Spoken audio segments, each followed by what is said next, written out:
بسم اللہ الرحمن الرحیم۔ اگر ایک آدمی اپنے اوپر یہ لازم کر لے کہ میں ساری عبادتیں کروں گا، سارے اذکار کروں گا، تو آدمی نہیں کر سکتا۔ کیوں نہیں کر سکتا؟ اس لیے کہ جذبات میں یا شوق میں کوئی عبادت کرے گا تو جب تک شوق ہے اس وقت تک عبادت کرے گا، جب تک جذبہ ہے اس وقت تک عبادت کرے گا، لیکن معمول نہیں بنا پائے گا، عادت نہیں بنا پائے گا۔ اور ویسے بھی اگر ایک آدمی ساری ذمہ داری ادا کرنے کی کوشش کرے تو نہیں کر سکتا، کیونکہ آدمی ہے، کمزور ہے۔ اس لیے آدمی کو چاہیے یہ کہ ایک ہی عمل کرے لیکن مسلسل کرے، بار بار کرے، تو اس کی بنا پر اس کے جو فائدے، اس کے جو ثمرات حاصل ہوں گے وہ بیان نہیں کیے جا سکتے۔ اس لیے آدمی کو کبھی جذبات میں آ کر تھوڑا بہت کر لے ضرور، لیکن ایک ایسے عمل کو اپنی زندگی میں ضرور لازم پکڑے کہ وہ مسلسل ہوتا رہے، بھلے سے وہ تھوڑا عمل ہو، بھلے سے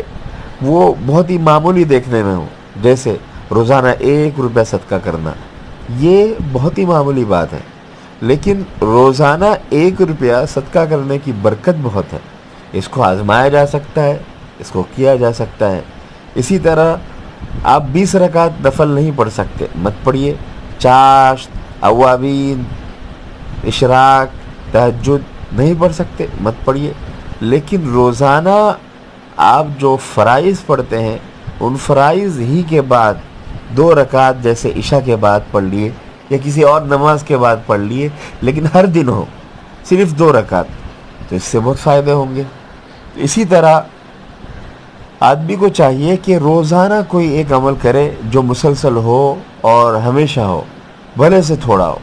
قربان جائیے صحابہ اکرام رضی اللہ تعالیٰ عنہ پر کہ انہوں نے اس طرح کے سوالات حضور اکرم صلی اللہ تعالیٰ علیہ وسلم سے کیے کہ حضور میں تو بہت سارے اعمال نہیں کر سکتا، لہذا آپ مجھے کوئی ایک ایسی بات بتلا دیجئے جو تھوڑی ہو، مختصر ہو، اور میں ہمیشہ اسے انجام دیتا رہوں۔ حدیث پاک ہے، حضرت عبداللہ بن بسر رضی اللہ تعالیٰ عنہ راوی ہے، ترمذی شریف کی روایت ہے کہ ایک شخص حضور کی خدمت میں حاضر ہوئے، فرمایا یا رسول اللہ ان ابواب الخیر کثیرۃ ولا استطیع القیام بکلھا، کہ حضور اے اللہ کے پیغمبر صلی اللہ تعالیٰ علیہ وسلم، نیکی کے ابواب یعنی ثواب کے کام بہت زیادہ ہیں، اور یہ بات میری طاقت سے باہر ہے کہ میں ان سارے کاموں کو بجا لاؤں۔ فَأَخْبِرْنِي عَنْ شَيْءٍ أَتَثَبَّثُ بِهِ وَلَا تُكْثِرْ عَلَيَّ فَأَنْسَى۔ صحابی فرماتے ہیں کہ آپ مجھے کوئی ایسی بات بتا دیجئے جس کو میں مضبوطی سے تھام لوں اور اس پر جمع رہوں، اور بس وہی بات میرے لیے کافی ہو جائے۔ اور اسی کے ساتھ صحابی یہ بھی عرض کرتے ہیں کہ جو کچھ آپ صلی اللہ تعالیٰ علیہ وسلم بتائیں وہ بہت زیادہ نہ ہو، کیونکہ خطرہ ہے کہ میں اس کو یاد بھی نہ رکھ سکوں، زیادہ ہونے کی وجہ سے نہ سنبھال سکوں۔ اس لیے آپ مجھے مختصر سی کوئی بات بتا دیجئے جس پر میں ہمیشہ جمع رہوں اور ہمیشہ کرتا رہوں۔ حضور اکرم صلی اللہ تعالیٰ علیہ وسلم نے ارشاد فرمایا لا یزال لسانک رطبا من ذکر اللہ،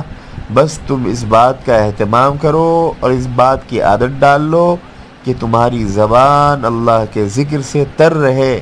تمہاری زبان ہمیشہ اللہ رب العزت کے ذکر میں مصروف رہے۔ مطلب یہ ہے کہ تمہاری فلاح اور تمہاری کامیابی کے لیے بس یہی کافی ہے کہ تم اپنے اوپر یہ لازم کر لو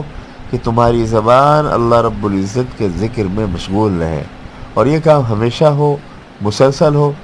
جس کے فائدے اور جس کے ثمرات خود بخود دیکھنے میں آ جاتے ہیں۔ اس لیے آدمی کو ہر چیز کو کرنے کی کوشش نہیں کرنی چاہیے، جو کر سکتا ہے اسی کا معمول بنانا چاہیے، بھلے سے تھوڑا ہو لیکن ہمیشہ اور مسلسل اس کے اندر پایا جائے، دوامیت اس کے